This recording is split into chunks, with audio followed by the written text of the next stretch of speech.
우리 사도신경으로 신앙 고백 드리도록 하겠습니다. 나는 전능하신 아버지 하나님, 천지의 창조주를 믿습니다. 나는 그의 유일하신 아들 우리 주 예수 그리스도를 믿습니다. 그는 성령으로 잉태되어 동정녀 마리아에게서 나시고 본디오 빌라도에게 고난을 받아 십자가에 못 박혀 죽으시고 장사된 지 사흘 만에 죽은 자 가운데서 다시 살아나셨으며 하늘에 오르시어 전능하신 하나님 우편에 앉아 계시다가 거기로부터 살아있는 자와 죽은 자를 심판으로 오십니다. 나는 성령을 믿으며 거룩한 공교회와 성도의 교제와 죄를 용서받는 것과 몸의 부활과 영생을 믿습니다. 아멘.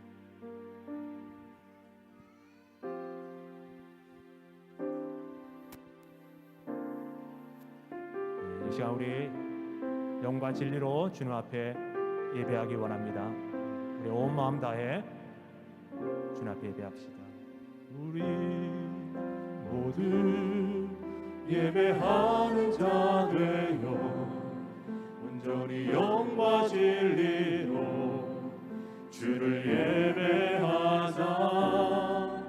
주가 우리와 함께 영원히 함께 하시고 마르지 않는 샘물로 우리 채우시리. 우리 모두 예배하는 자 되어 온전히 영과 진리로 주를 예배하자. 주가 우리와 함께 영원히 함께 하시고 마르지 않는 샘물로 우리 채우시리로. 모두 예배하는 자 되어 온전히 영과 진리로 주를 예배하자. 주가 우리와 함께 영원히 함께 하시고 마르지 않는 샘물로 우리 채우시리라. 우리 모두 예배하는 자 되어 온전히 영과 진리로 주를 예배하자. 주가 우리와 함께 영원히 함께 하시고 마르지 않는 샘물로 우리 채우시리라. 우리 모두 예배하는 자 되어 온전히 영과 진리로 주를 예배하자. 주가 우리와 함께 영원히 함께 하시고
박수 주시며 온 세상에 창조되신 승리를 선포하신 주님을 찬양하기 원합니다.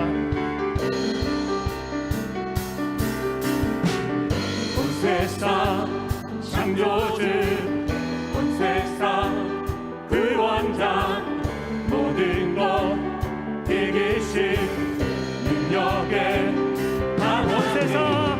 온 세상 창조주, 온 세상 구원자, 모든 것 이기신 능력의 하나님. 모든 마음을 주를 찬양해. 모든 민족 주께 경배해. 같이 힘주며 모두 승리하리. 열방 얻게 되리.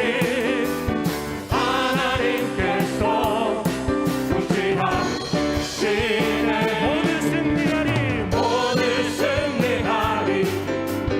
열방 얻게 되리. 위대하신 왕 여호와. 하나님 열방을 우리에게 주셨네. 그 명령 따라서 열방을 지하리. 하나님 열방을 우리에게 주셨네. 그 명령 따라서 열방을 지하리. 모든 만물 주를 찬양해. 모든 민족 모든 민족 주께 경배해. 같이 뛰며 모두 승리하리. 열방 얻게 되리.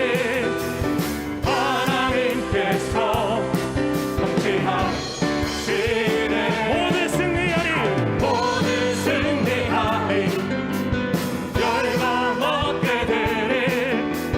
위대하신 왕 여호와. 모두 승리하리. 모두 승리하리. 열방 얻게 되리. 하나님께서 통치하시네. 모두 승리하리. 모두 승리하리. 열방 얻게 되리. 위대하신 왕 여호와. 다시 한번 뛰며 찬양합니다. 모두 승리하리. 모두 승리하리. 열방 얻게 되리. 하나님께서 통치하시네. 모두 승리하리. 열방 얻게 되리. 위대하신 왕 여호와. 박수 치며 우리 주님께 큰 함성으로 영광 돌립니다. 아멘. 찬양 할렐루야. 찬양 할렐루야. 하나님께서 통치하시네. 찬양 할렐루야. 찬양 할렐루야. 위대하신 왕 여호와. 찬양 할렐루야. 찬양 할렐루야. 아멘. 찬양 할렐루야. 하나님께서 통치하시네. 찬양 할렐루야. 찬양 할렐루야. 위대하신 왕 여호와. 주님의 임재 앞에서 주님의 임재 앞에서 권능의 날개 아래서 주의 능하신 행동을 인하여 찬양해. 아멘. 주님의 임재 앞에서 권능의 날개 아래서 주의 능하신 행동을 인하여 찬양해. 주의 나라 주의 나라 주의 권세 찬양 중에 임하네.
찬양합니다. 아멘, 아멘, 아멘.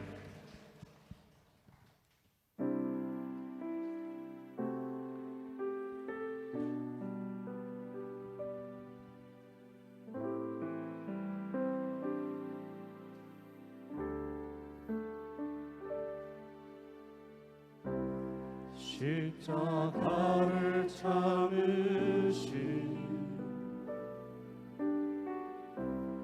어린 양 예수, 내 죄 씻어주시고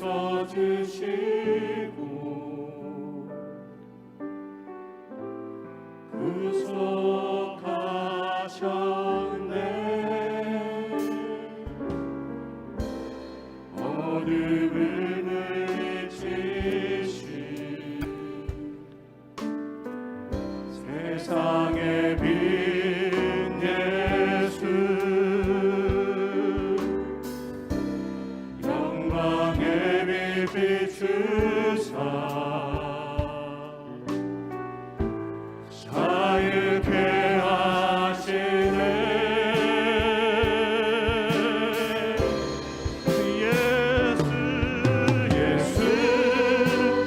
하나님의 완전한 사랑, 예수 하나님의 값없는 은혜, 예수 하나님의 놀라운 지혜, 아름다운 그 이름 예수. 다시 한번 찬양합시다. 십자가를 참으신 십자가를 참으신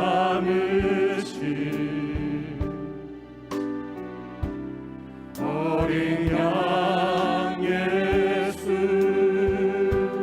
내 죄 씻어주시고 내 죄 씻어주시고 우리를 구속하셨습니다. 구속하셨네.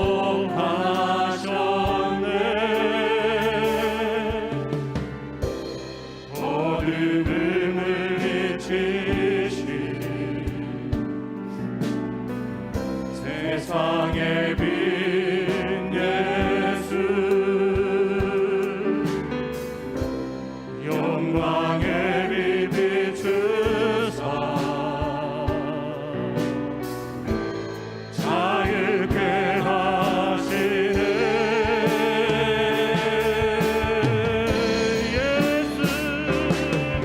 예수 하나님의 완전한 사랑,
아버지,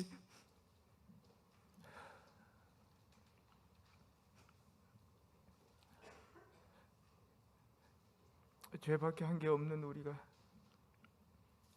온 우주 주인 하나님을 아버지라고 부를 수 있는 이 놀라운 특권을 감사 찬양드립니다. 잡다한 거 구하며 분주한 삶 살았는데 주님만으로 만족하겠습니다. 주님, 마음껏 찬양하고 예배하는 이 자유를 감사드립니다. 이 자유가 모든 분들의 것이 되기 위해서 그날이 올 때까지 온 마음 다해 우리의 삶을 드릴 수 있도록 주님 받아주시옵소서. 특별히 우즈벡, 북한 이 땅의 영혼들에게 은혜를 부어 주시옵소서. 하늘문을 열어 주시옵소서. 이 일에 온 삶을 드린 최병훈 목사님을 비롯해서 수많은 사역자님들에게 주의 큰 은혜를 부어 주시옵소서. 동행해 주시고 보호해 주시고 모든 필요를 공급하여 주시고 놀랍게 사용하여 주시옵소서. 특별히 우크라이나의 군 사역자들을 위해서 기도합니다. 포화가 끊임없는 그곳에서 목숨 걸고 영혼을 살리는 그분들을 보호하여 주시옵소서. 그래서 우크라이나, 러시아 이 두 나라가 복음 안에서 우뚝 설 수 있도록 이분들을 사용하여 주시옵시고, 이분들에게 생명의 복음을 전달받은 군인들이 정의의, 생명의, 구원의 자리로 오게 하여 주시옵소서. 부활절을 감사함으로 지내오고 이제 부활하신 주님께서 제자들과 즐거운 동행을 하시는 시기를 기억합니다.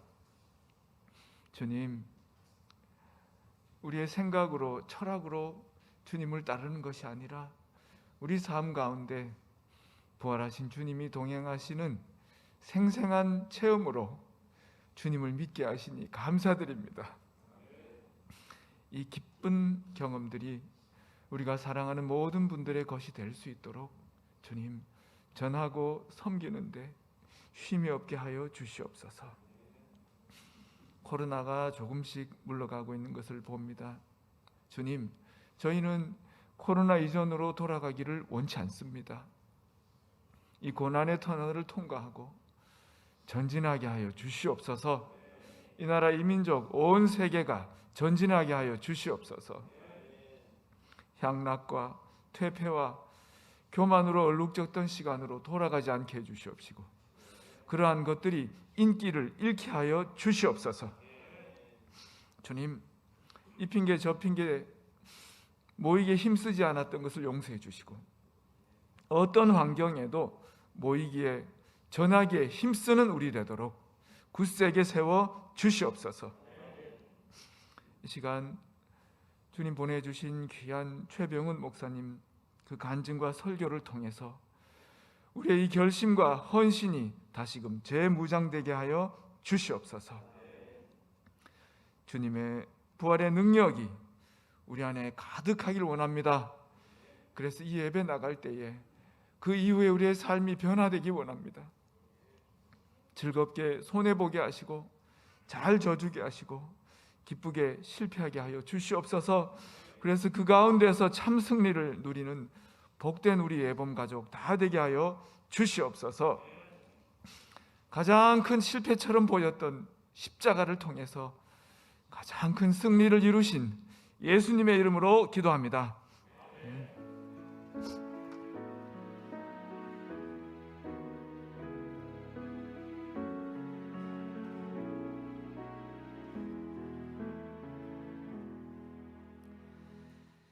할렐루야. 사회적 거리 두기를 해제하신 우리 하나님께 한번 영광의 박수 올려드릴까요? 할렐루야. 우리 전후좌우 옆에 계신 분들에게 인사하겠습니다. 사랑합니다. 축복합니다. 사랑합니다. 축복합니다. 하늘의 복 많이 받으십시오. 네, 이제 사회적 거리두기가 해제되었으니까 모든 예배와 모임을 정상적으로 진행해 주시기를 바랍니다. 한 가지 예배에 여러분 협조해 주실 것은 예배 10분 전에는 가능하면 좀 이동을 자제하시고 또 이야기도 좀 나가서 해주셨으면 좋겠습니다. 여러분들이 우리의 예배를 위해서 좀 건의하고 있는데 저희가 자연스럽게 하다가 이제 인트로 영상이 딱 나오면 그냥 그때부터 예배 딱 이러는데 미리 조금 그런 분위기를 좀 잡아 주셨으면 좋겠습니다. 협조해 주시기를 바랍니다. 우리가 다니엘 기도회로 계속 은혜를 받고 있는데요. 청년 다니엘 기도회가 다음 주에 3층에서 월요일부터 금요일까지 진행이 됩니다. 어른들도 참석해도 되는 거니까 좀 은혜를 사모하고 오시기를 바라고요. 반갑고 기쁜 소식입니다. 다음 주부터 이제 식사가 제공이 됩니다. 목장에서 잘 준비해 주시고, 설거지는 남자들이 하는 거 아시죠? 네, 준비는 자매들이 하지만 설거지는 형제들이 하는 거니까 이렇게 하시고, 그다음에 친구 초청 데이 어린이부가 이제 5월부터 진행할 예정입니다. 여러분들이 잘 준비해 주시길 바랍니다. 다음 주일 어린이 주일인데요. 우리 자녀들, 우리 아이들이 연합 예배가 5월 8일에 좀 하는 것이 좋겠다 해서 연합 예배는 그때 드리도록 그렇게 하겠습니다. 새로운 삶 잘 마쳤습니다. 이제 오늘부터 간증이 진행되도록 하겠습니다. 생명의 삶, 어쩌면 일생에 한 번밖에 있을 수 없는 생명의 삶입니다. 위에서 목장 식구들이 계속 기도해 주시고 참여하시는 6분 최선을 다해서 해주시기를 부탁을 드립니다. 이제 간증하도록 하겠습니다. 태국 목장의 김명희 목자님 간증하시기 바랍니다. 샬롬, 태국 목장 목자 김명희입니다. 새로운 삶 일기를 수료하고 받은 은혜를 여러분과 나눌 수 있어서 감사합니다. 새로운 삶 수강 때는 생명의 삶 때보다 더 열심히 했던 것 같습니다. 목자라는 직분이 거룩한 부담감으로 왔기 때문인 것 같습니다. 자리가 사람을 만드나 봅니다. 11주 과정의 강의들이 모두 은혜였습니다. 그 중에서 4주차에 배웠던 하나님 가족에 대해, 또 그들을 세우는 청지기, 그리고 세워가는 방법들을 배웠을 때 받은 은혜를 나누겠습니다. 은사는 모두에게 주시는 하나님의 은혜이다 라는 부분에서 우리 태국 목장의 목원 한 명 한 명에게 주시는 은사를 생각해 보게 되었습니다. 존칭은 생략하도록 하겠습니다. 조곤조곤한 말투로 한번 기도하면 끝장 보는 기도 은사 최미선. 아직은 섬기는 것이 무엇인지 모르는 것 같으면서도 기도 모임 때마다 장소 제공, 음식 제공으로 섬기는 제공 은사 강혜경. 전혀 예측 가능할 수 없는 입담으로 분위기 업시키며 큰 웃음 주는 분위기 메이커 은사 김세영, 오세건. 이것은 부부가 동일합니다. 예수 영접하기 전부터 예배 시간 앞자리에 앉아 말씀 듣고 기록하며 급기야 목장 모임 때 설교맨 자원한 열정 은사 장고은. 5만 가지 능력 보유자로 뜨개질 모임을 주도하는 재능 만렙 은사 이행준. 두 VIP를 뜨개질 모임으로 준비시키도록 만든 동기부여 은사 임부용. 단톡방에서 큰 활약하시는 필력 은사 박기관. 토요일마다 목원들을 배부르게 먹이는 엄마손 요리사 박홍재. 각자에게 주신 은사로 서로 세워가며 목장을 세워가는 오이코 도메오의 모습을 보게 해주셨습니다. 결론적으로 하나님은 하나님의 자녀 누구에게나 은사를 주시며 그 은사를 목장 안에서, 교회 안에서 사용할 때 하나님의 나라가 든든히 튼튼하게 세워진다는 것을 깨달았습니다. 그리고 목자, 목부, 목녀만이 목장을 세우는 것이 아님을 깨달으니 목장에 대한 마음도 한결 편안해졌습니다. 새로운 삶, 생명의 삶, 확신의 삶 등 삶 공부는 성도님들이 꼭 들으셔야 할 필수 과목이므로 모두 들으시기를 권면합니다. 매 강의 때마다 열정적으로 강의해 주셔서 1분 1초도 놓칠 수 없게 집중하여 듣게 해주신 목사님께 감사드립니다. 그리고 부족한 저를 목자로 세우시고 고급 강의를 통해 또 은혜 부어주신 하나님께 감사와 찬송을 올려드립니다. 하늘의 복 많이 받으세요.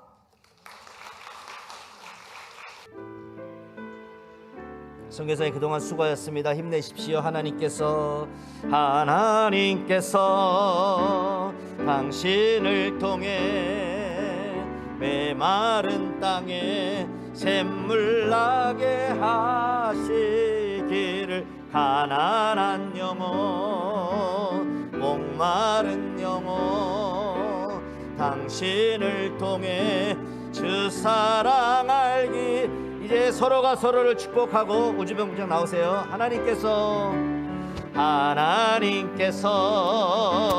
당신을 통해 메마른 땅에 샘물 나게 하시기를, 가난한 영혼 목마른 영혼 당신을 통해 주 사랑 알기 원하네.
우리는 주님을 기다립니다.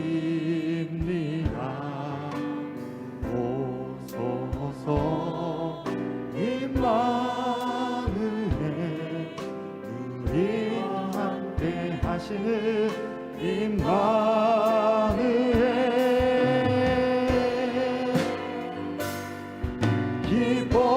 기뻐하라 온 민족이여, 임마누엘이 마시리. 기뻐하라 온 민족이여, 임마누엘이 함께 해볼까요? 오소서 오소서 임마누엘, 임마누엘, 우리는 주님을 기다립니다. 오소서 임마누엘, 우리와 함께 하시는 임마누엘.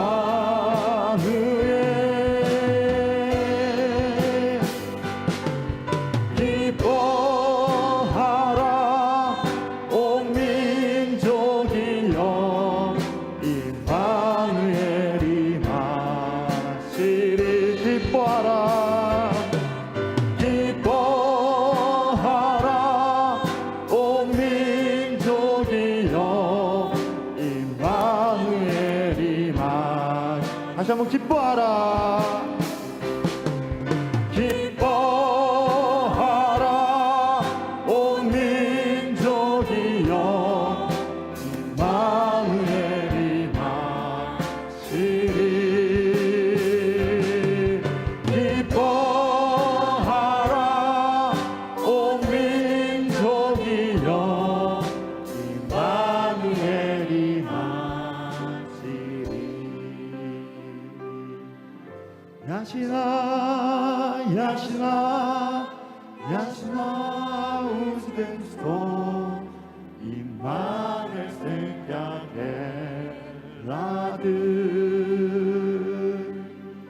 야시나 야시나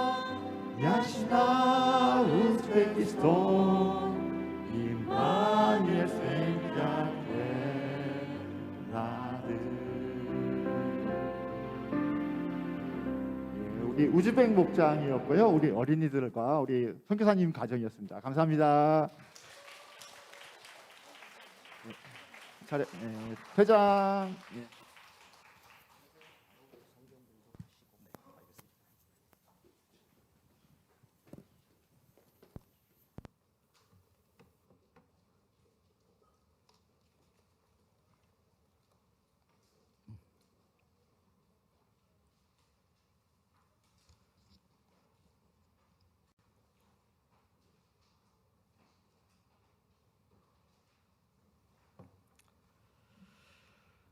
예, 하나님 말씀 함께 읽도록 하겠습니다. 누가복음 17장 7절에서 10절까지 말씀입니다. 누가복음 17장 7절에서 10절, 신약성경 125페이지에 있습니다. 제가 한 절, 여러분 한 절 교독하시고 마지막 절은 같이 읽도록 하겠습니다. 너희 중 누구에게 밭을 갈거나 양을 치거나 하는 종이 있어 밭에서 돌아오면 그더러 곧 와 앉아서 먹으라 말할 자가 있느냐?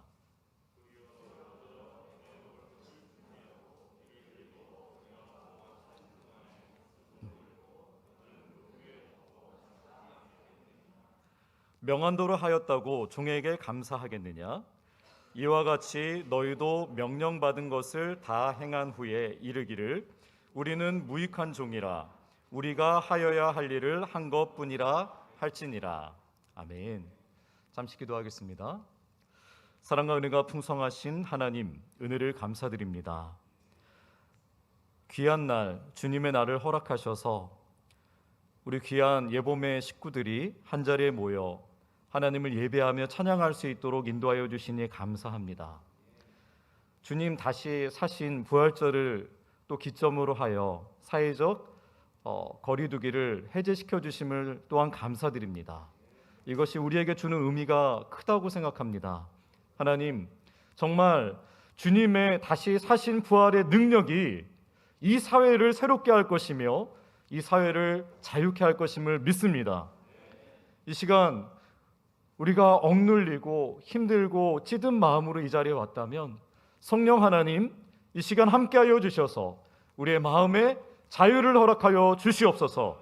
하나님을 만나는 시간 될 수 있도록 역사하여 주시옵소서. 예수 그리스도의 이름으로 감사하며 기도드리옵나이다. 아멘. 할렐루야. 너무너무 반갑습니다. 예범교회는 저에게 고향 같은 곳입니다. 예, 이렇게 가끔 이제 한국에 들어왔을 때 뵐 때마다 늘 환대해 주시고 맞아주시는 우리 형님 목사님, 최병희 목사님 그리고 성도님 한 분 한 분 이렇게 또 환대해 주실 때 얼마나 감사하고 기쁜지요. 그런데 이번에 이렇게 함께 예배드릴 때는 더 감사한 것은 전에는 이렇게 낯익은 얼굴들이 많이 있으셨는데 이제는 잘 모르는 얼굴들이 많이 계셔서 너무너무 감사해요. 우리 예범이 이렇게 부흥하고 정말 풍성한 교회가 되는 것에 대하여 너무너무 감사하고 하나님께 영광을 올려드립니다. 예, 저는 선교사로 섬기고 있습니다. 사역명은 이사야입니다. 저희가 지금 이렇게 찬양을 했는데요. 전에는 이 찬양을 할 때마다 이렇게 눈물이 왜 이렇게 쏟아지는지 모르겠어요. 이렇게 계속 눈물이 흘렀었는데 오늘 특송을 함께 할 때는 정말 저희를 위해서 기도해 주시는 든든한 우리 후원군과 함께 특송을 하니 얼마나 가슴이 벅차고 기뻤는지 그리고 앞에 서 있는 우리 어린이들 또 국기를 이렇게 붙여놓고 함께 찬양하는데 얼마나 감사했는지 모릅니다. 또 이렇게 오랜만에 와서 찬양 드리고 예배 드리는데 그 감격이 너무너무 컸어요. 찬양을 하는데 기뻐 뛰며 찬양을 해야 되는데 모두 승리하리 열방 얻게 되리 하나님께서 통치하시네. 그 찬양을 하는데 왜 이렇게 눈물이 나는지 모르겠어요. 하나님의 소원, 하나님의 소망, 온 열방이 하나님께 돌아오는 것입니다. 이미 열방을 얻게 하실 이 세상을 통치하시는 하나님을 찬양합니다. 이렇게 눈물이 나는데 계속 뛰라고 하셔가지고 참 어색하더라고요. 네.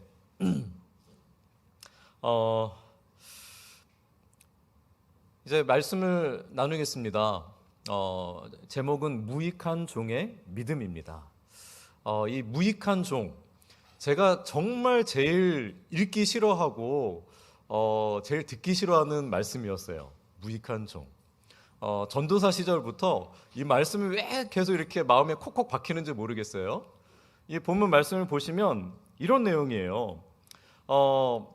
여러분 한번 같이 상상해 보시죠. 한여름 햇볕이 쨍쨍 내리쬐는 그런 무더위 속에 한 일꾼이 밭에서 열심히 이렇게 농사를 짓고 일을 합니다.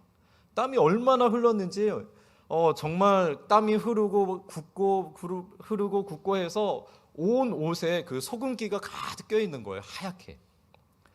그렇게 이제 해가 질 무렵 열심히 수고하고 지친 몸으로 이렇게 쟁기를 다 어깨에 메고 터덜터덜 집으로 돌아옵니다. 집으로 돌아올 때 무엇을 기대할까요? 만약에 그런 상황이라면 여러분 무엇을 기대하시겠어요? 집에 딱 들어오자마자 샤워를 먼저 해야겠죠. 아니면 등목이라도 해야겠죠. 그리고 시원한 냉수 한 잔 벌컥벌컥 들이마시고 얼마나 또 시장하겠어요. 맛있게 차려진 밥상을 앞에 두고 식사를 하는 것. 그리고 식사가 마치자마자 이렇게 뻗어서 이렇게 한숨 자고 싶을 것 같아요. 저라면 그럴 것 같습니다. 다들 그러시죠? 네. 근데 오늘 본문에는 어떤 내용이냐면요. 그 종이 그렇게 일을 하고 집에 들어왔습니다. 그랬더니요. 주인이 갑자기 버럭 소리를 지르는 거예요. 야 이놈아! 왜 이제서야 오는 거니? 배가 고파서 얼마나 내가 고생을 했는데 빨리 밥상 차려와. 이 종은요. 급하게 손만 씻고요. 이제 밥상을 급하게 차려가지고 주인 앞에 이제 대령을 합니다. 그러면 이제 자기도 가서 이제 좀 식사도 하고 쉬고 싶겠죠. 그러나 주인 옆에서 시종을 들고 있어야 돼요. 야야야, 이거 반찬이 이게 도대체 뭐냐 이게 짜다. 그러면서 반찬 투정을 하지 않나. 이것 좀 반찬 좀 더 가져와라. 냉수 한 컵 더 떠와라.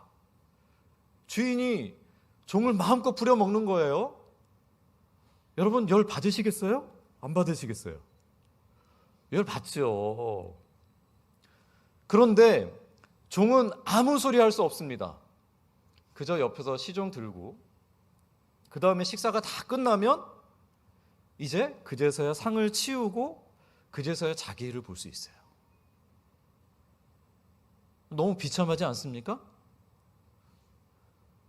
제가 전도사 시절에 계속 이 말씀을 주셨어요. 네. 저희 합시는 참 좋은 학교 아닙니까? 학교에서 이제 교수님들이 또 선배 목사님들이 늘 해주시는 말씀이 야, 너희들은 아무것도 아니야. 너희들 밑에는 땅밖에 없어.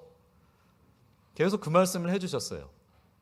그런데 말씀을 읽어도 주시는 말씀이 이 무익한 종에 대한 내용이에요. 그래서 정말 싫어했던 말씀입니다. 그런데 제가 가서 이제 선교 사역을 하려 보니 제가 할 수 있는 게 별로 없어요. 강력한 이슬람 국가입니다. 그리고 독재 국가예요. 종교 경찰이 삼엄한 감시를 하며 복음을 전할 수 없도록 통제하는 그런 사회입니다. 심지어 이슬람까지도 독재를 위해서 이렇게 압박을 하는 그런 국가예요. 그런 이슬람 국가에서 저희는 선교사로 갔는데 복음을 마음껏 전할 수 없습니다. 드러내어 전할 수 없어요. 저희가 복음을 전할 수 있는 방법은 그저 일상에서 삶을 통해서 복음을 전하는 거예요. 그리고 저희가 크리스찬인 것을 밝히고 모범을 보이는 삶을 살기 위해 굉장히 노력해야 합니다. 그러다가 아니 당신들은 어떻게 그렇게 살 수 있어요? 이유가 뭡니까? 저는 크리스찬이에요. 예수님 때문에 그렇습니다. 그래요? 도대체 예수님이 누군가요? 라고 예수님에 대해 물어와야만 저희가 예수님에 대해 설명할 수 있는, 그래서 불법이 아닌, 추방당하지 않을 수 있는 그런 국가입니다. 저희가 정말 기도를 너무너무 많이 하겠죠. 복음을 전할 기회를 주십시오. 그리고 복음 전할 영혼을 만날 수 있도록 해주십시오. 그 복음의 접촉점을 허락해 주십시오. 저희가 그렇게 계속 기도합니다. 그러다가 이제 반응하는 그런 영혼을 만나게 되면 정말 뛸 듯이 기쁘죠. 그리고 그 영혼을 정말 진심을 다해서 섬기고, 그리고 그들이 복음에 대해 물어볼 때까지 저희는 참고 기다리고 인내해야 합니다. 그러다가 보니 이 무익한 종의 말씀이 너무 와닿는 거예요. 이 무익한 종의 무익하다라는 뜻이 무엇입니까? 쓸모없다, 가치 없다 라는 뜻이에요. 복음을 드러내어 전할 수 없는 상황 가운데 그저 복음의 접촉점을 만들기 위해서 열심히 노력하는 거죠. 한 100명을 만난다면 반응하는 사람 1명, 2명 만날까 말까입니다. 평생을 이슬람권에서 사역을 했어도 한 영혼 구원한 사례가 드문 그런 나라들이죠. 어려운 환경이에요. 그런 상황 가운데 정말 우리가 무익한 종의 마음으로 살아가지 않으면 어렵겠구나. 이 말씀이 더 많이 깊게 와닿았어요. 이 무익한 종의 내용은 죄송합니다. 쉽게 받아들이고 순종하기 쉽지 않은 내용입니다. 그냥 이 내용만 본다면요. 근데 이 내용의 전후 맥락을 좀 본다면요, 조금 더 쉽게 이해를 할 수 있어요. 이 앞에 보시면 어떤 내용이 나오냐 하면 17장에는 실족해 하는 일에 대한 내용이 먼저 나오고요. 그 다음에 용서에 대한 내용이 나옵니다. 제가 한번 읽어드릴게요. 4절 말씀을, 17장 4절 말씀을 읽어드리겠습니다. 만일 하루에 7번이라도 네게 죄를 짓고 7번 네게 돌아와 내가 회개하노라 하거든 너는 용서하라 하시더라. 주님의 말씀입니다. 주님께서 제자들에게 이런 말씀을 하세요. 만약에 너한테 죄를 짓고 죄를 지을 때마다 와서 잘못했어요, 용서해 주세요 이렇게 말하는 사람이 있어요. 이 사람이 7번 이것을 반복합니다. 7번 반복한다 할지라도 예수님은 용서하라고 하세요. 이게 쉬울까요? 7번이에요. 7번. 그러면은 8번째 죄를 짓고 와서 용서해 주세요 라고 용서를 구하면 그때는 용서해 주지 않아도 괜찮습니까? 여기서 7번은요 이스라엘에서는 완전수라고 하죠. 상징적인 의미예요. 무조건 용서하라는 거예요.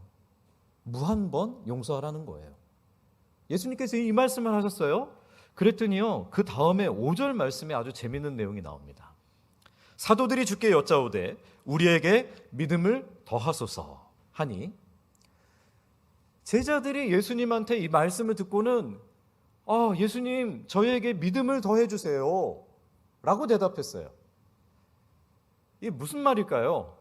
믿음을 더해 주세요. 자, 번역기를 돌려봅니다. 이런 뜻이에요. 제 생각에.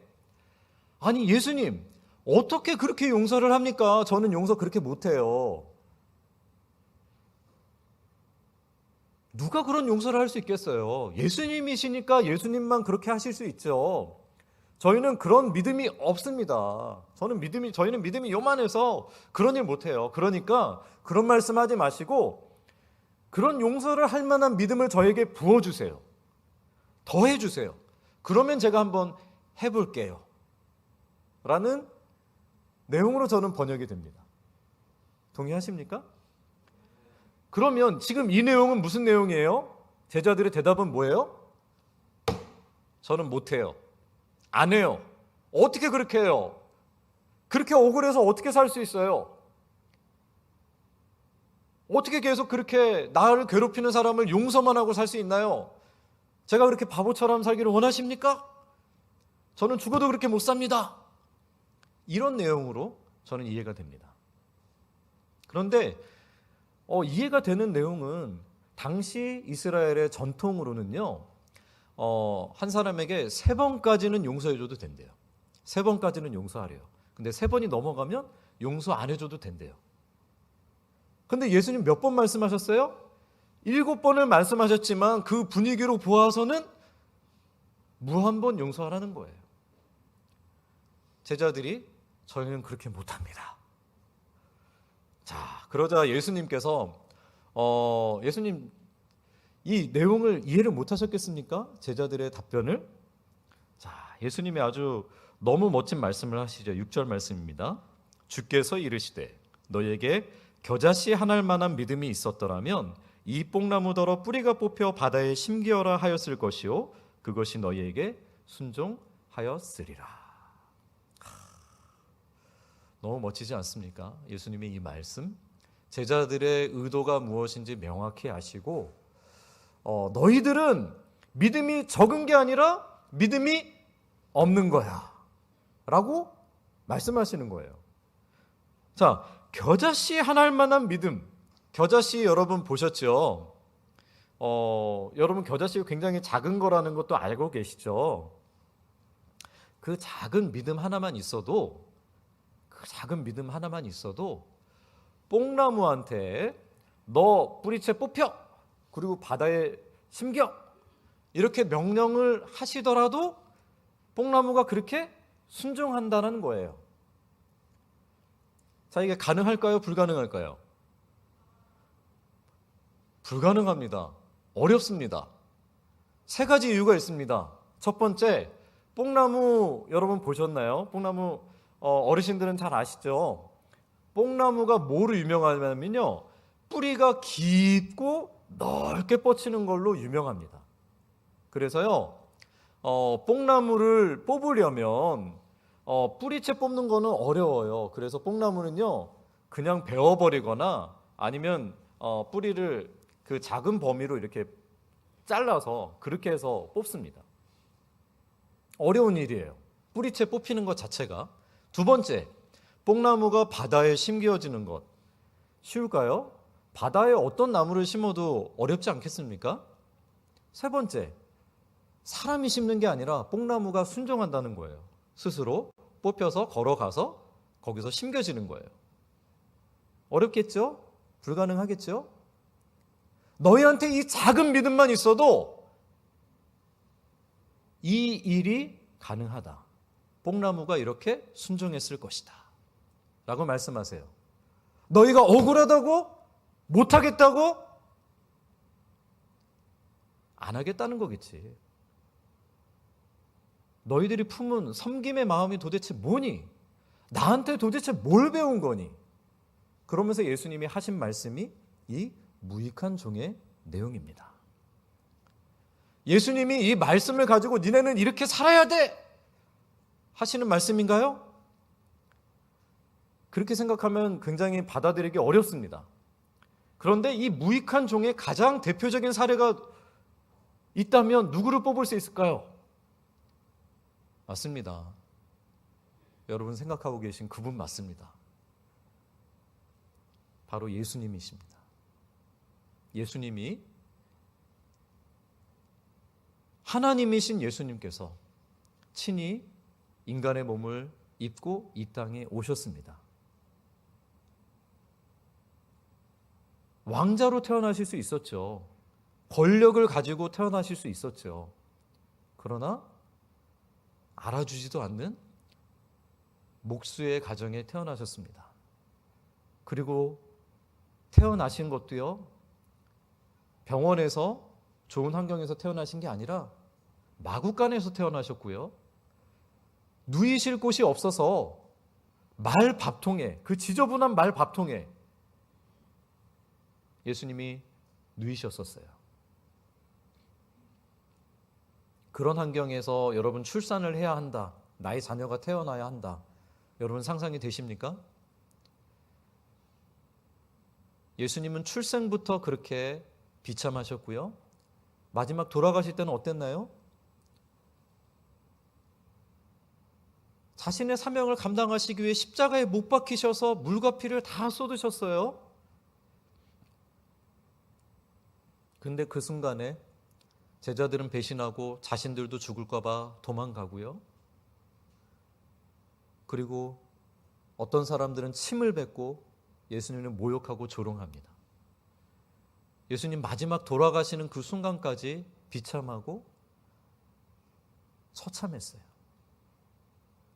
예수님은 이 세상을 사시면서 존중과 배려와 인정을 충분히 받지 못하셨습니다. 하나님이신 예수님께서 그러한 대접을 받으신 적이 없어요.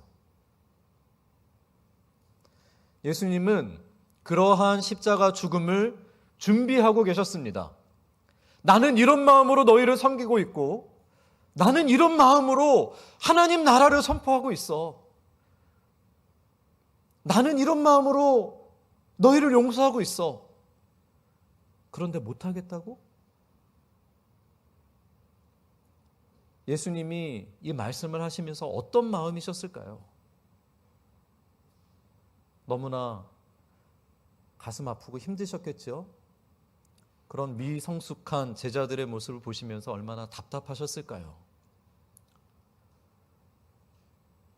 그러나 그렇기 때문에 예수님께서 그 사랑으로 십자가에서 돌아가시고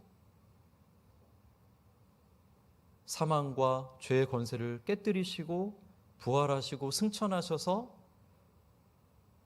그 예수를 믿는 모두에게 하나님의 자녀가 되는 권세를 허락하셨습니다. 그리고 예수님의 제자가 되려는 모든 자들에게 성령의 능력을 덧입어 귀한 사역을 할 수 있는 기회와 특권을 우리에게 허락하셨습니다. 여러분 믿으십니까? 이 예수님의 그 사랑과 예수님의 희생을 생각을 하니, 그 사랑과 희생으로 제가 구원을 받았다 생각하니 제가 섬길 수 있겠더라고요. 얼마나 어려운지 몰라요. 힘든지 몰라요. 알아주지 않습니다. 인정하지 않습니다. 제가 그들을 돕고 섬기러 갔지만 누구도 고마워하지 않아요. 그리고 귀에만 잡히면 꼬투리를 잡아서 우리를 추방시키려 합니다. 그래서 최대한 들키지 않으려 조심조심 딱 하나의 한인교회가 있어요. 그러나 저희는 교회 가서 예배를 드리지 못합니다. 집에서 가족과 함께 예배를 드릴 수밖에 없어요. 마음껏 소리내어 찬양하지 못합니다. 소리내어 부르짖어 기도하지 못합니다. 소리 죽여, 숨 죽여 찬양하고 기도해야 합니다.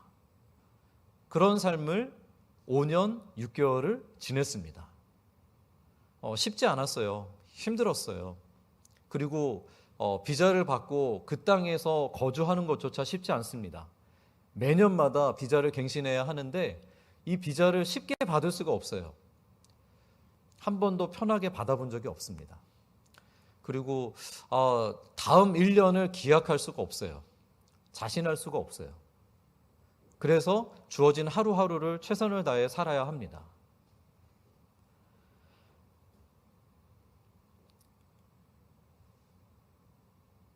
어떻게 섬겨야 할까? 어떻게 해야 할까? 기도할 때마다 이 무익한 종에 대한 마음을 주시고요. 이대로 섬겨야지 라고 다짐합니다. 그러나 그렇게 인정받지 못하고 어려움을 겪는 것을 쉽게 결단하기는 어렵죠. 근데 이 본문 말씀은요, 믿음에 대한 말씀이에요. 믿음. 예수님이 이렇게 말씀하실 수 있었던 것은 무익한 종의 섬김이 그 섬김으로 끝나지 않는 거예요. 알아주지 못하고 그저 그냥 자기만 바보 되고 그냥 끝나는 게 아니에요. 예수님의 섬김이 그저 십자가에서 비참한 죽음으로 끝났습니까? 전혀 그렇지 않습니다. 그 비참한 죽음을 넘어선 하나님의 은혜와 하나님 허락하신 승리가 있었습니다. 그 예수님의 사랑을 통해서 온 인류가, 열방이 하나님께로 나올 수 있는 길을 만들어 주신 거예요. 예수님은 이 믿음을 가지고 계셨기에, 이 사역을 위해 이 땅에 오셨기에 그것을 기꺼이 기쁘게 감내하실 수 있었습니다. 그리고 제자들이 품기 바랐던 마음이 바로 이 마음이에요. 무익한 종의 마음, 마땅히 하여야 할 일을 하였을 뿐이라. 그걸로 끝나는 게 아니라 그 다음에는 하나님의 놀라운 일을 행하십니다. 이 무익한 종이 품어야 될 믿음은 어떤 믿음이냐면, 나에게 지금 갑질을 하고 있는 그 주인이 진짜 내 주인이 아니라는 거예요. 내가 지금 뻘뻘 땀을 흘리고 밭을 갈고 그리고 와서 주인의 식사를 수종드는 이 일이, 이 하찮아 보이는 일이, 값이 없어 보이는 이 일이 이 일로 끝나는 게 아니라는 거예요.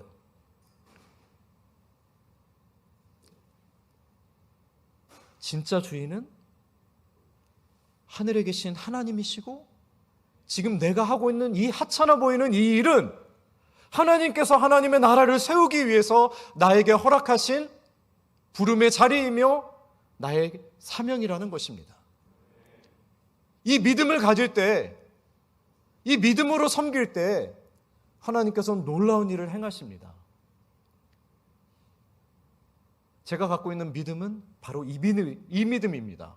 무익한 종의 믿음, 예수님이 사역하셨던 그 믿음, 그리고 우리를 통해, 저희 가정을 통해, 저를 통해 하나님께서 바라보시는 믿음과 기대입니다.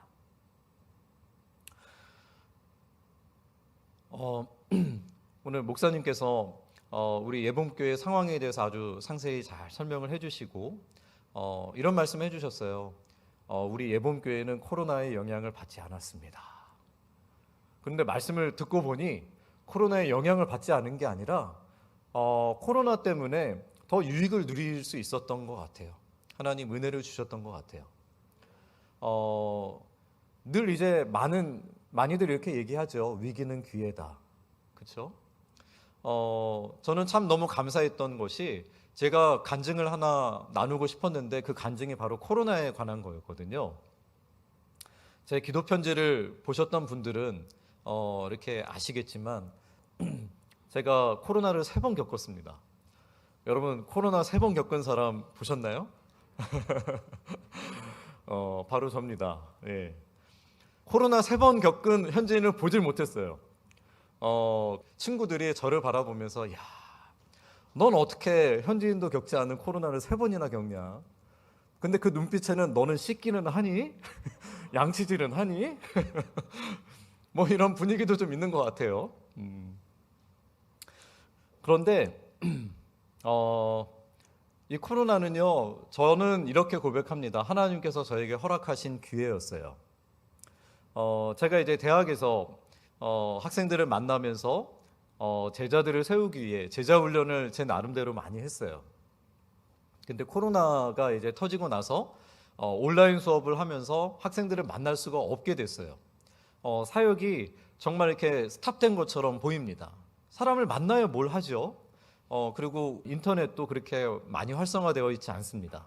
그리고 SNS를 뭐 이렇게 더 뭐 주고받으면서 할 수도 있겠죠. 하지만 보안이 철저해야 한 지역이기 때문에 그런 것도 쉽지 않아요.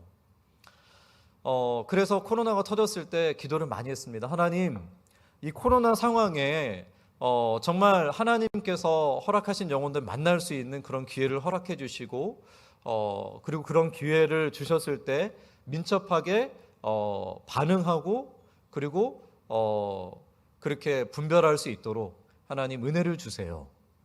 기도를 많이 했어요. 그런데 좀처럼 이렇게 기회가 오지 않더라고요.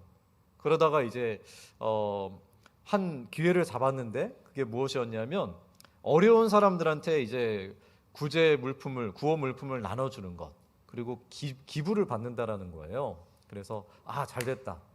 구청에 연락을 해서 이렇게 좀 물품을 나누고 싶습니다. 그랬더니 돈을 갖고 오라는 거예요. 그래서 시장에 가서 같이 물품을 사가지고 같이 나누자는 거예요. 너무 좋죠. 그래서 시장에 가서 감자도 사고요, 필요한 물품들을 사가지고 이제 같이 가정마다 다니면서 나눠줄 수 있는 기회가 있었어요. 얼마나 감사했는지요. 그런데 그것도 코로나가 심해지니까 못하게 하더라고요. 만날 수 있는 접촉점이 없어요. 계속 기도하는 거죠. 하나님 기회를 주세요. 기회를 주세요. 그러다가 저희 팀에 계신 선교사님 가정에서 사모님이 열이 많이 나고 조금 편찮으시다는 거예요. 분명히 코로나 같은데 코로나로 의심되기 때문에 병원에 가려고 하니 병원에서 받아주질 않는 거예요. 아까 이제 그 슬라이드 보시면서 병원 협력 사역이라는 것을 보셨을 텐데 저희 수도에서 1시간 반 정도를 이제 달려가면 저희가 함께 협력하는 병원이 있습니다. 그래서 그 병원에 모시고 가서 약이라도 좀 처방받도록 하면 좋겠다. 그런데 문제는 1시간 반을 그분을 모시고 가야 되는 거예요. 그러면 그분이 코로나라고 한다면 차 속에서 1시간 반을 같이 있는데 감염될 확률이 크겠죠. 그래서 과연 이걸 섬겨야 되나 말아야 되나 기도하다가 가족들과 함께 나눴어요. 지금 이런 상황이 있는데 지금 선교사님이 약이라도 드시지 않고 이렇게 어떤 조치를 취하지 않으면 참 어려워질 것 같다. 근데 당시에 차가 있는 사람이 주변에 저밖에 없었어요. 그래서 지금 섬기시는 사람이 나밖에 없는 것 같은데 어떻게 해야 될까? 섬기다 보면은 감염될 수 있고 또 제가 감염되면 가족들이 감염되는 것 또 너무나 이렇게 쉬운 일이고 그리고 당시 이제 코로나 그 오리지널 알파 때였어요. 그래서 감염이 되면 이제 정말 이렇게 어려운 상황으로 계속 뉴스에서도 보도가 되고 그런 상황들을 봤거든요. 그러면 우리가 목숨을 잃을 수도 있다. 우리 목숨을 걸어야 하는 일인데 괜찮겠는지 같이 기도하면서 의견을 모았는데 다들 오케이 하는 거예요. 그래, 이 아빠가 죽어도 괜찮다는 거지? 그리고 저는 기저질환이 있습니다. 당뇨 환자입니다. 그래서 감사하게도 가정 모두의 오케이를 받고 그 가정을 섬겼어요. 코로나에 걸리더라도 이것도 하나님 허락하신 기회다. 그러나 이 영혼을 당장 위급한 이 분을 섬기는 게 맞다라고 이제 섬겼어요. 그리고 그분이 이제 잘 치료받을 수 있는 그런 기회가 주어졌어요. 그리고 코로나에 걸렸습니다. 저는 이제 갔다 온 다음에 괜찮았어요. 컨디션 괜찮고 그래서 조심스럽게 같이 식사를 하고 이제 있었는데 그 다음 날 이분이 양성 판정을 받았다고 연락을 받은 거예요. 그리고 이제 자가격리를 하려고 하고 그리고 저희도 PCR 검사를 했더니 가족 모두가 감염이 됐더라고요. 근데 감사하게도 큰 증세 없이 가볍게 지나갔습니다. 그리고 코로나 걸렸으니 그 다음에는 조금 더 이렇게 완치된 이후에는 사람들을 편하게 만날 수 있었어요. 난 이제 슈퍼항체 가진 사람이야. 그러면서 사람들을 만나고 더 이렇게 거리낌 없이 만날 수 있었어요. 그것도 참 감사했죠. 그러다가 두 번째 코로나에 걸렸는데 이제 어느 날 갑자기 저희 팀에 만 76세 그 당시 남자 선교사님이신데 혼자 계시는 분이셨어요. 근데 그분이 갑자기 연락을 하셨어요. 선교사님, 제가 아무래도 코로나에 걸린 것 같은데요. 열이 나고 기침이 심하고 그렇습니다. 근데 연세가 많으세요. 이분이 지금 병원으로 가시기에도 좀 애매하고 아무튼 체크를 계속하면서 약도 드셔야 되는 그런 상황이에요. 근데 누군가 옆에서 도와드려야 병원이라도 가고 어떻게 할 수 있는 상황이죠. 근데 주위를 둘러보니 그 코로나 걸리셨던 선교사님은 이제 한국으로 들어가셨어요. 치료차. 이제 코로나에 걸렸었던 가정은 저희밖에 없는 거예요. 그래서 이것도 나의 부르심이구나. 또 가족들과 함께 기도하고 의논하고 이제는 가방을 다 싸매고 그냥 그분 가정 집에 제가 들어갔어요. 들어가서 계속 열 체크해드리고 산소포화도 측정하고 상태가 어떤지 보고 그러면서 옆에서 도와드렸죠. 그러다 조금 심해지셔서 이제 병원에 입원하시게 됐는데 잘 회복하셨어요.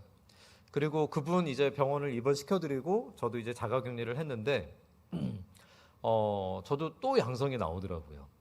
근데 증세가 별로 없었어요. 그래서 참 감사하다 그러고 있었는데 하룻밤 정말 열이 엄청 오르고 아픈 증세들이 한꺼번에 확 오는 거예요. 그래서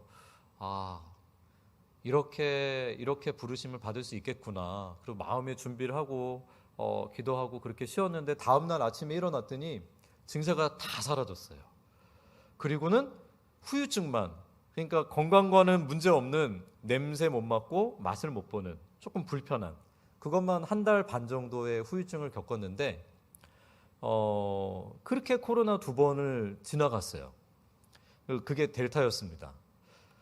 그 다음에 뭐 제가 겁날 게 있을까요? 코로나 2번이나 걸렸는데 그 다음에 또 선교사님 한 가정이 심각하게 아프셨어요. 그 병원 협력하는 가정인데 그 가정은 부부 2분이 계시는데 특히 남자 선교사님은 산소 마스크를 쓰셨는데도 호흡이 어려운 거예요. 병원에 입원하셨는데 그래서 엎드려 계셔야만 겨우 좀 숨을 쉴 수 있는 잠도 잘 못 주무시고 1시간 이상 잘 수가 없으시대요. 고통스러워서. 그분을 뵙는데 너무 안쓰러운 거예요. 그리고 병원은 좀 시스템이 독특합니다. 병원에 필요한 그런 링거나 뭐 필요한 약이나 이런 것들을 보호자가 다 사서 조달을 해줘야 돼요. 그리고 그분이 너무 아프다 보니까 병원에서 현지식이 나오는데 현지식을 못 드시는 거예요. 그래서 한식을 만들어가지고 점심 저녁 이렇게 조달을 해드렸어요. 그 병실에까지 제가 들어가는 거예요. 근데 제가 눈으로 봬도 너무 목소리도 안 나오세요. 선교사님 오셨어요. 이 정도예요. 그래서 이분이 가실 수도 있겠구나. 목사의 마음으로 어떻게 그렇게 가만히 있습니까? 그래서 저녁에는 정말 이분이 마지막이실지 모르니 간절한 마음으로 기도해드리고 그리고 집에 가서도 기도하죠. 이분이 내일 아침에 뵐 수 있게 해주십시오. 근데 그렇게 이제 며칠을 지내다가 그분은 잘 회복하시고 이제 퇴원을 하셨어요. 이번에도 그러면 또 코로나 걸리겠지? 마음의 준비를 하고 있었는데 안 걸렸어요. 할렐루야.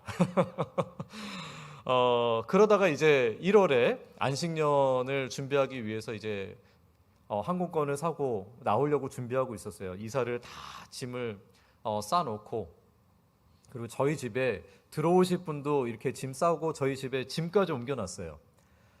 그리고 이틀 전에 비행기 타기 전에 해야 되는 조치 중에 PCR 검사를 해야 돼요. 48시간 이내.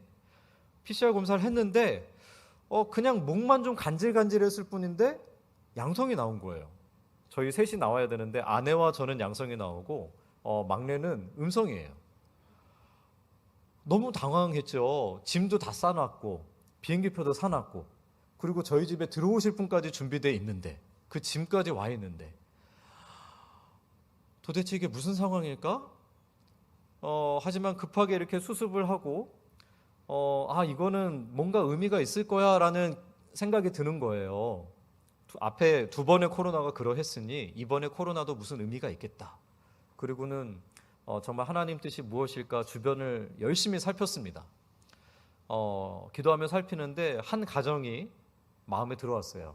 아까 슬라이드에 마지막에 S 형제라고 되어 있었던 그 가정인데 그 가정에 큰 아픔이 있어서 어려움이 좀 많이 있었고 그 형제는 제가 계속 케어를 해왔고 관계를 계속 교제했지만 그 딸 둘이 있는데 딸 둘이 굉장히 어려운 상황이었어요. 그래서 이 가정을 조금 더 섬겨야겠다라는 마음을 품고 기도를 시작을 했습니다. 그리고 저희 집으로 이사 들어오기로 한 그 가정의 짐을 다시 이제 옮겨 드린다고 이사를 하는데 그 형제가 같이 도와줬어요. 그 형제가 저한테 이런 얘기를 하더라고요. 형, 저를 형이라고 부릅니다. 형, 어떻게 이런 상황이 생길 수 있어? 형 그리고 코로나 이번에 3번째잖아. 지금 이렇게 짐도 다 싸놓고 이게 어떻게 이런 일이 생길 수 있어? 그러면서 참 안타깝다. 그렇게 저 대신 이렇게 좀 힘들어 해주더라고요. 근데 저는 그래. 근데 나는 이런 마음이 든다. 아마 남은 일이 있는 것 같아. 그 남은 일 하라고 코로나에 걸렸지만 아프지도 않으니까 그 뭐 하면 되지. 그래서 그렇게 생각하고 있다. 그랬더니 이 친구가 뜬금없이 갑자기 형은 녹색이야. 녹색이래요. 색깔 이름을 얘기하는 거예요. 녹색? 그게 무슨 소리야? 그랬더니 형은 이렇게 힘든 상황인데 어떻게 그렇게 긍정적으로 생각할 수 있어? 난 그렇게 못할 것 같은데. 형을 보면 참 생명력이 있는 것 같아. 아무리 황폐해도 황폐한 곳이라도 이 녹색이 있으면 그 다음에는 거기선 생명이 싹 틔우고 열매 맺거든. 형 녹색인 것 같아. 갑자기 그런 얘기를 하는 거예요. 이 녀석 봐라. 이게 하나님 주신 기회라고 이렇게 바로 느낌이 왔죠. 할렐루야, 드디어 왔습니다. 그러면서 그래. 네 말이 맞는 것 같다. 근데 나는 원래 그런 사람이 아니야. 내가 그렇게 생각한 게 아니라 하나님이 이런 마음을 주셨어. 근데 너가 얘기를 꺼냈으니 내가 얘기를 할게. 내가 남은 일이 있는 것 같다고 얘기했잖아. 근데 그 남은 일이 아무리 기도하고 생각해봐도 너희 가정인 것 같아. 그래서 너희 가정을 섬기려고 내가 마음을 먹고 준비하고 있어. 그런데 너가 그런 얘기를 했으니, 근데 하나님이 이런 마음을 주신 것은 내가 하고 싶어서 그런 게 아니라 하나님이 너희 가정을 사랑하기 때문인 것 같아. 그리고는 전에도 복음을 나누었지만 더 깊게 나누는 기회가 생겼어요.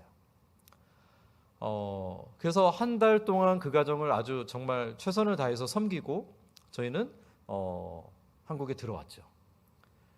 그리고 지금 라마단 기간인 거 아십니까? 4월 2일부터 이슬람에서는 금식하는 그런 기간이 있어요. 4월 2일이 라마단 시작이었는데 4월 1일 날 이 친구가 예수님을 구주로 영접했답니다. 할렐루야. 하나님께 영광. 이 소식을 들었어요. 같이 협력하고 있는 선교사님을 통해서. 얼마나 감사했는지 몰라요. 하나님 정말 헛되게 일하시는 게 하나도 없네요. 이 코로나를 통해서도 하나님 일하셨군요. 너무너무 감사합니다. 정말 이렇게 영혼 구원을 위해서 코로나를 허락하신다면 100번이고 1000번이고 더 걸릴게요. 이런 마음에 또 기대가 생기더라고요. 제가 정말 더 기뻤던 것은 무엇이냐면요. 제가 한 달 동안 그 가정을 섬기는 동안에 그 친구가 예수님을 영접한 게 아니라는 거죠. 그리고 그 친구를 위해서 함께 기도하며 협력하며 섬겼던 다른 가정의 선교사님이 복음을 전하셨을 때 그 친구가 예수님을 구주로 영접한 거예요. 이게 제가 무익한 종의 믿음으로 살려고 하는 부분에 대해서 완벽하게 해석이 되는 그런 내용입니다. 저는 쓸모없는 사람이에요. 저는 그냥 해야 할 일을 했을 뿐이고요. 하나님께서 하나님의 일을 하셨습니다. 하나님 영광 받으시는 거예요. 제가 5년 6개월 동안 사역했던 그 사역 참 힘든 시간들도 많았지만 그러나 무익한 종의 마음으로 섬기려고 했었던 그 섬김을 하나님께서 인정해 주신 느낌이에요. 그리고 제가 그 소식을 들은 다음에는 그 다음에 다음 2기 사역을 어떻게 준비해야 될까, 하나님 뭘 어떻게 해야 될까요? 참 기도하면서 고민이 있었는데 그 고민이 사라졌어요. 하나님이 하신다. 하나님이 하신다. 나는 그저 하나님 부르신 자리에 무익한 종으로 섬기면 하나님께서 하신다. 부활하신 그 주님의 능력으로 하나님께서 열매 맺게 하신다 라는 것에 대한 확신이 생겼어요. 사랑하는 예봄의 성도 여러분, 이 무익한 종의 내용이 비단 저에게만, 그리고 우리 목사님, 우리 중직자, 우리 목자 목녀분들에게만 허락하시는 말씀일까요? 아닙니다. 우리의 일상 속에서 누구라도 하나님의 자녀라면, 예수님의 제자라면 살아야 할 삶의 모범입니다. 그리고 주님께서 그 모범을 보이셨습니다. 이 섬기는 순간에는요, 부글부글 끓을 때도 있어요. 알아주지 않고 인정해주지 않고 열매도 없는 것 같고. 그러나 하나님께서는 반드시 열매 맺게 하십니다. 하나님께서 열매 맺게 하시는데요, 가장 드라마틱하게, 가장 극적으로 하나님이 영광 받으시는 형태는 어떤 걸까요? 무익한 종으로 섬기는데요, 알아주지 못하고 인정받지 못하는 정도가 아니라 모욕받고 조롱받고 무시당하는 그런 상황일 때, 그럼에도 불구하고 무익한 종의 믿음으로 섬길 때 하나님 더 영광 받으시고 더 풍성한 열매를 허락하실 줄 믿습니다. 예수님께서 그렇게 하셨거든요.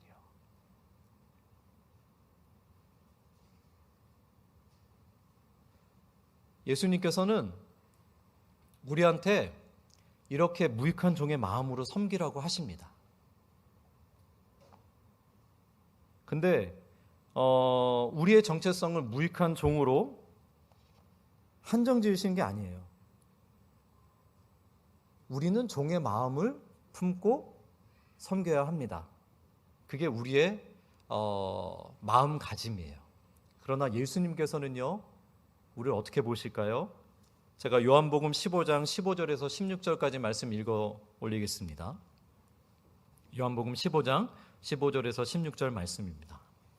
이제부터는 너희를 종이라 하지 아니하리니 종은 주인이 하는 것을 알지 못함이라. 너희를 친구라 하였노니 내가 내 아버지께 들은 것을 다 너희에게 알게 하였음이라. 너희가 나를 택한 것이 아니요 내가 너희를 택하여 세웠나니 이는 너희로 가서 열매를 맺게 하고 또 너희 열매가 항상 있게 하여 내 이름으로 아버지께 무엇을 구하든지 다 받게 하려 함이라. 아멘.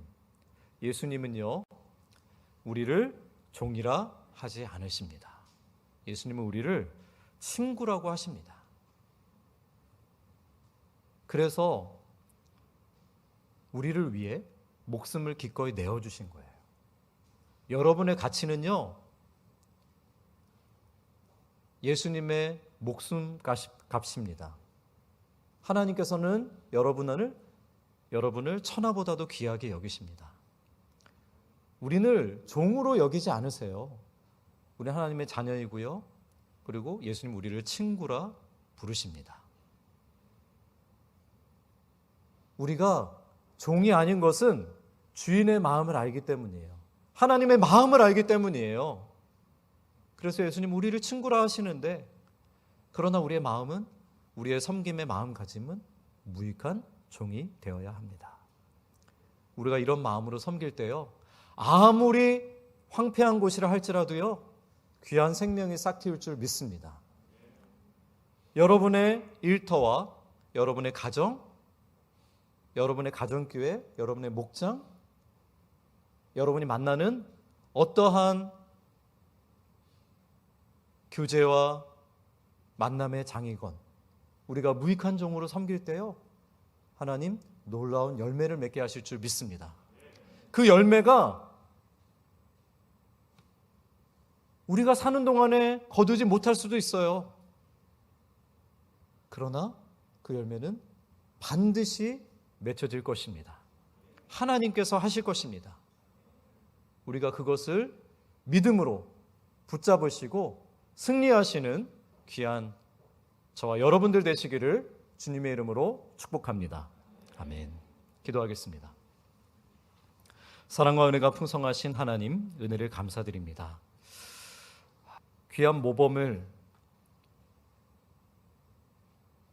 친히 보여주신 그 예수님의 은혜와 사랑에 감사를 드립니다. 그리고 그 은혜와 사랑을 우리에게, 그리고 바로 저에게 허락하여 주셨음을 감사를 드립니다. 사랑을 받은 자로서, 사랑에 빚진 자로서 우리도 무익한 종으로 이 하나님의 사랑을 나누며 섬기기를 원합니다. 우리에게 믿음을 더하여 주시고 또 이 사랑을 베풀고 나눌 수 있는 환경과 기회를 허락하여 주셔서 우리가 기도를 심는 곳곳마다 놀라운 하나님의 역사가 일어나게 하여 주시옵소서. 영혼들이 살아나는 역사가 있게 하여 주시옵소서. 우리 가정이 교회가 되어지고 하나님의 나라가 되어지는 귀한 역사가 있도록 인도하여 주시옵소서. 예수 그리스도의 이름으로 감사하며 기도드리옵나이다. 아멘. 사랑하는 여러분, 우리 결단의 시간입니다. 내가 어떻게 살아가겠다 하나님 앞에 레마 카드, 오늘 나에게 주신 그 레마의 말씀 적으시기를 바랍니다. 내가 어떻게 그렇게 나한테 할 수 있어? 내가 어떻게 했는데? 직장에서 직장 상사에게, 아니면 가정에서 사랑하는 자녀에게, 남편에게, 아니면 교회에서, 특별히 우리 목자 목녀님들, 또 우리 영혼을 전도하기 위해서 섬기다 보면 아마 이런 고백을 하지 않으면 이길 수가 없을 겁니다. 꼭 교회 일만, 영혼을 구원하고 영혼을 전도하는 것만 그렇게 적용하지 마시고 광범위하게 길게 안 쓰셔도 돼요.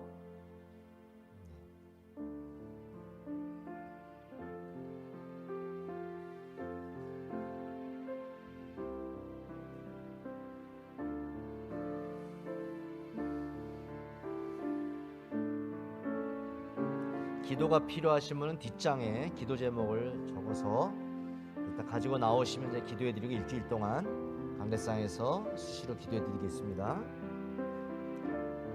혹시 펜이 없으면 손을 들어주시고요.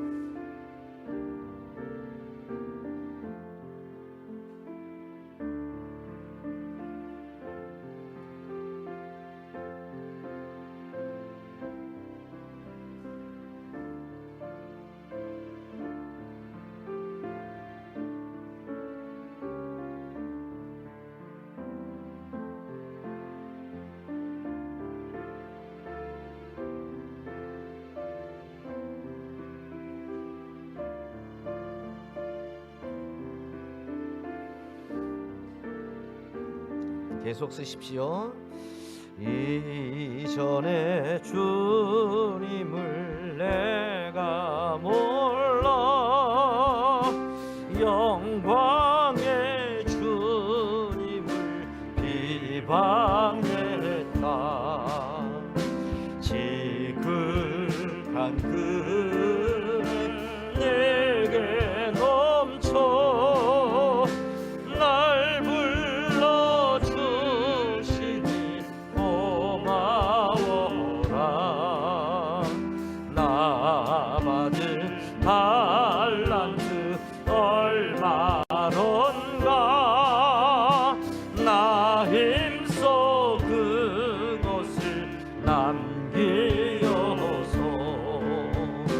갑절로 주님께 바치오며 충성된 종이라 상주시 천하고 무능한 나에게도 전하고 무능한 나에게도 귀중한 직분을 맡기셨다.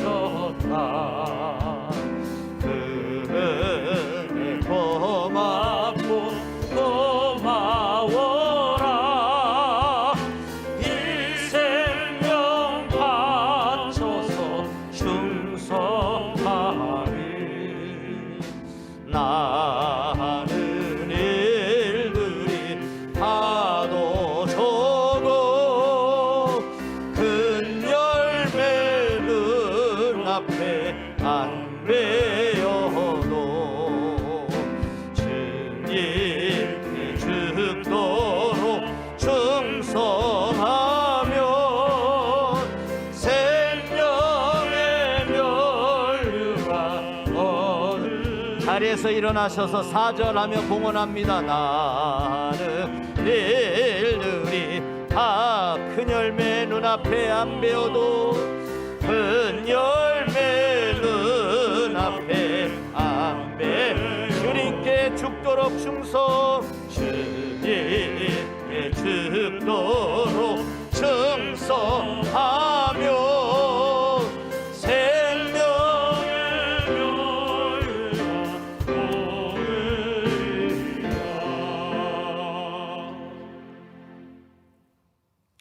하나님, 귀한 주일을 허락하여 주셔서 감사드립니다.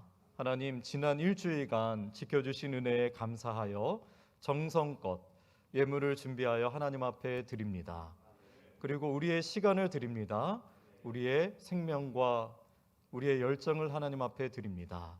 아버지, 이 모든 자원들이 하나님 나라를 세우는데 귀하게 쓰임받도록 사용하여 주시옵소서. 지금은 우리 주 예수 그리스도의 은혜와 아버지 하나님의 크신 사랑과 성령 하나님의 역사 위로 교통하심이 무익한 종의 믿음을 가지고 나에게 허락하신 일상의 장에서 인정을 받건 인정을 받지 못하건 묵묵히 섬기며 하나님의 나라를 세워가기로 다짐하고 결단하는 이 자리에 사랑하는 예봄의 성도들 머리 위에, 각 가정과 사업장 위에 마음에 품고 기도하며 전도하고자 다짐하는 영혼들, 그